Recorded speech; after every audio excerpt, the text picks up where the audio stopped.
mind, but the news was just announced that WNBA TV ratings are down more than 50% since Caitlin Clark's injury, and it was also reported that the Indiana Fever television viewership is also down over 53%. Now, I know a lot of us were expecting some sort of dip since Caitlin Clark has been out with injury, but I don't think all of us were expecting the entire viewership of the entire WNBA. Like Netflix without Wi-Fi, the WNBA just learned the hard way that life would be an absolute misery and unwatchable without Caitlin Clark. Post-season ratings drop 1% faster at 2 a.m. than the battery life of your phone. At the moment, the league is desperately attempting to determine how to maintain fan engagement. Did they really vanish into thin air, or did viewers just switch to pickleball highlights? This playoff disaster is more fascinating than today's reality TV reunion, so stay tuned.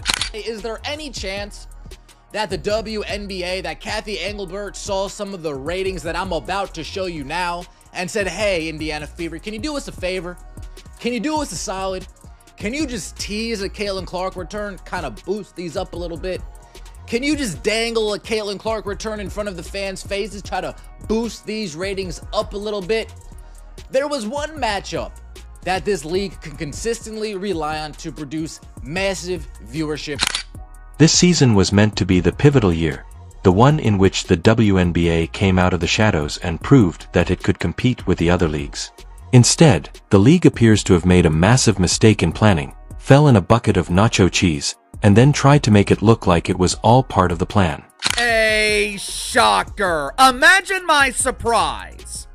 Just imagine my surprise when Uncle Casey found out that the WNBA is struggling to maintain their ratings without Caitlin Clark. To make matters worse, and this is something I have definitely noticed in the last 3 or 4 weeks, especially since the All-Star game, the WNBA seems to be struggling to maintain interest.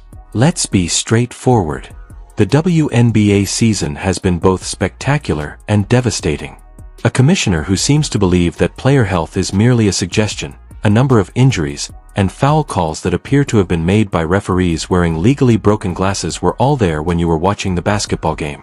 You most likely tuned out the moment if you were watching for amusement. Because her ankles appear to have been deemed public property by her attorneys, who treat her like a human crash test dummy, Caitlin Clark spent more time on the bench than in court. Think about Caitlin Clark. The operative word that comes to my mind is gratitude. There's an incredible level of gratitude that should be accorded to this young lady with what she did for the sport. How was the attendance for Team USA in the Olympics? What would it have been like if Caitlin Clark was playing on that team? Remember the first game? Look at this right here. National broadcast viewership. What are we talking about here? 1,000, what is that? 1.219? Is that the number? And the game afterwards got 485,000. So the Fever and their game against the Minnesota Lynx was 1.219 million. When the most thrilling aspect of the season has been fans attempting to determine whether the league will disintegrate before the playoffs are over, you know something is amiss. The thin bit of duct tape known as, "Please don't notice how bad this is keeping it in place." Spoiler alert. The NBA's black superstars should thank their lucky stars. For the record ratings Caitlin Clark is detonating, even if new fans are mostly white fans. It doesn't matter what color eyeballs are. But the other day, I must admit, it hit me like Katie Bell Henderson telling me that's enough. I told myself it's not racist for me to like. Speaking of awful, what about the calls that were officiated? Yes, it appears like this season's referees were taken from a mall food court during lunch rush. As they consider whether to call a flagrant foul, one of them is still munching on a piece of Sparrow pizza. It appears that another person believed they were hired to officiate a roller derby. The consistency lies in the middle of Fortune Cookie and Magic 8 Ball. A single game is worthless. Someone who sneezes too forcefully during the following game will be kicked out. This year, if the officials had their own player stat line, it would show turnovers and 0 questionable calls in each and every possession. The WNBA has a problem, and that problem is Caitlin Clark not playing in WNBA games. Now, what all does this affect? The ratings are plummeting. Guys, there's ratings for a couple of these games that are eye-popping. Let's move on to the injuries, as the WNBA this season appears to be more of an orthopedic surgeon's Christmas wish list than a basketball league. Caitlin Clark has been recuperating more than she has been playing, primarily because she is treated like she owes money by her defenders. Each basket drive appears to be a brand new episode of How Hard Can We Smash Caitlin Before the Referee Sees? And it's not as easy as you think. But this basketball apocalypse has claimed more lives than just Clark. The commissioner's office practically let out a sigh of relief. Good, I see. A player who has lost a star. It must be appropriately marked. Angel Ree added, as if Sophie wasn't enough. You know what? I'm leaving. She left the WNBA in the middle of the season, which is stunning in other sports but more of a critique of the league. Because, let's face it, why wouldn't someone choose to leave if your commissioner is incapable of maintaining the league's seamless operation? The referees are trying out for clown school, and players are falling like flies on a sweltering July afternoon? Like she was trying out for the NFL, Reese most likely decided she would rather to spend her time on Instagram than run the chance of getting tackled in another game. That's not a trend that the WNBA is excited about. That's a trend that Kathy Engelbert would say, hey, Fever, hey, Lynn Dunn, hey, Kelly, hey, Amber, can you guys start dangling that Caitlin Clark return like you used to do? You know, before Caitlin Clark gave a statement and you guys were hands off. Can you guys, just string them along a little bit more? We want to get these ratings back up. We want to get... The thing is this. All of this is not taking place in a vacuum. For years, the WNBA has been pleading with people to give it attention, to consider it as more than a passing fad, and to take it seriously. However, the league isn't helping it either. The commissioner appears to be allergic to player safety, as though upholding the law and safeguarding celebrities is simply too extreme.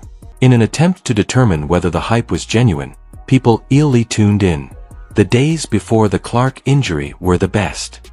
All of a sudden, ESPN was acting as like they were interested. SportsCenter featured highlights, and Twitter users feigned to understand what a pick and roll is.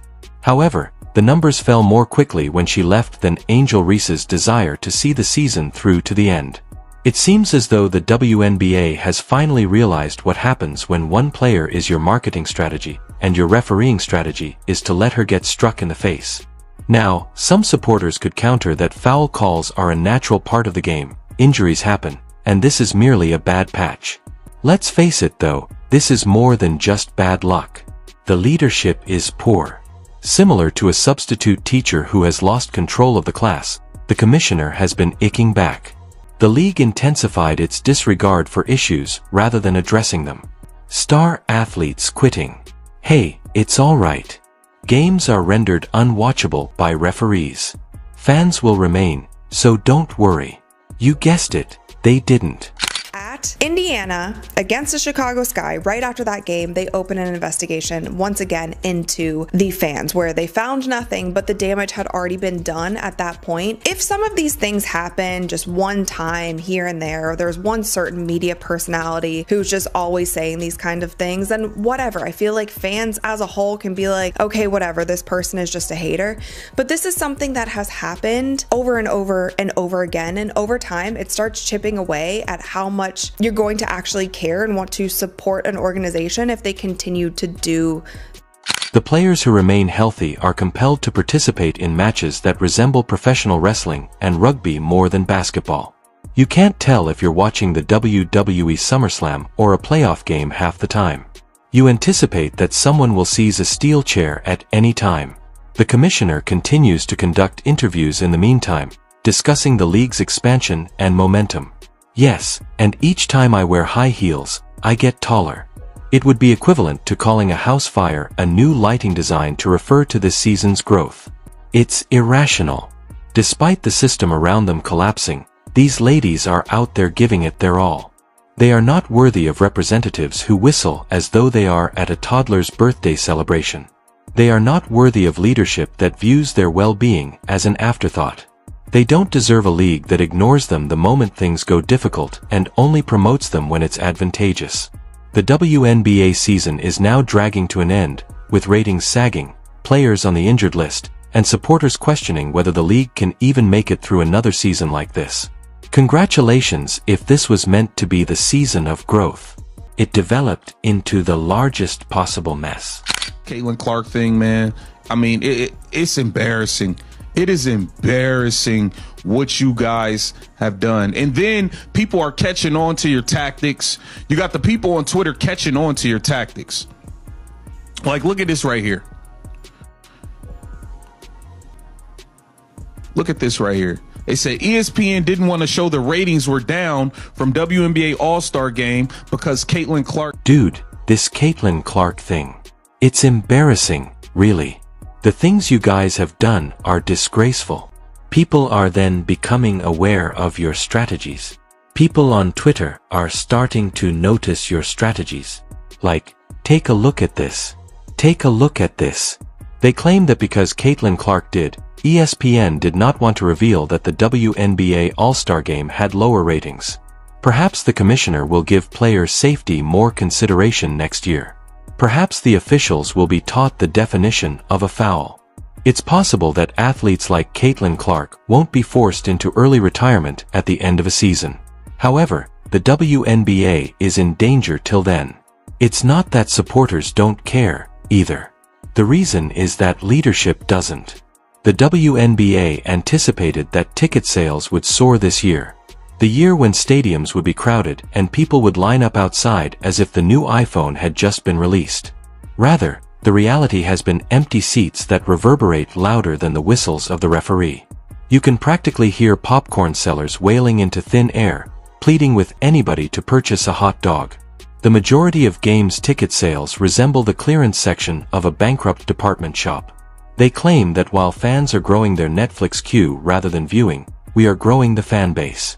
The WNBA ticket sales actually fell apart more quickly than a Jenga tower after an earthquake without Clark attracting spectators, Cunningham on the floor, and recreating drama.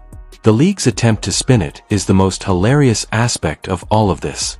Posts on social media continue to appear as though nothing has changed. They think it will be another thrilling night of WNBA play. In the meantime, supporters are asking in the comments, where is the excitement? Which game in a different dimension were you referring to? People are uploading memes of tumbleweeds rolling across empty seats in the replies. When your own marketing tweets turn into a comedy act for followers who have obviously lost all hope, you know something is wrong. Not to be overlooked is the commissioner herself. Her act of pretending everything is fine is worthy of an Oscar. She appears on television to discuss how the league is in its strongest position ever. That would be equivalent to the Titanic's captain boasting about how beautiful the ship appears underwater. Technically speaking, it is still floating, but not in the manner you desire. Like a magician trying to divert your attention with card tricks while the entire theater is on fire, the commissioner has turned into a master of denial. Additionally, she remains silent, or worse, responds with a prefabricated statement about examining our protocols when people criticize her, demand accountability for all the injuries, the awful officiating, and the glaring lack of player protection. Medical personnel arrive like the moon landing. Suddenly, references remember how to enforce the rules. The league goes to great lengths to safeguard its Evenu narrators. Because, guess what? No one will watch if you don't have stars. Ratings perish without your stars. Ticket sales plunge when your stars are absent. It isn't too difficult. It is simple business. The NFL is no different. Quarterbacks are regarded as precious pieces of art. Referees will raise a flag more quickly than you can say, roughing the passer, if you breathe too hard on Patrick Mahomes. Play on, the referees say as Caitlin Clark is body-checked into the scorer's table in the WNBA. There is nothing to see here. Fans are understandably incensed. It's no surprise that people are tuning off.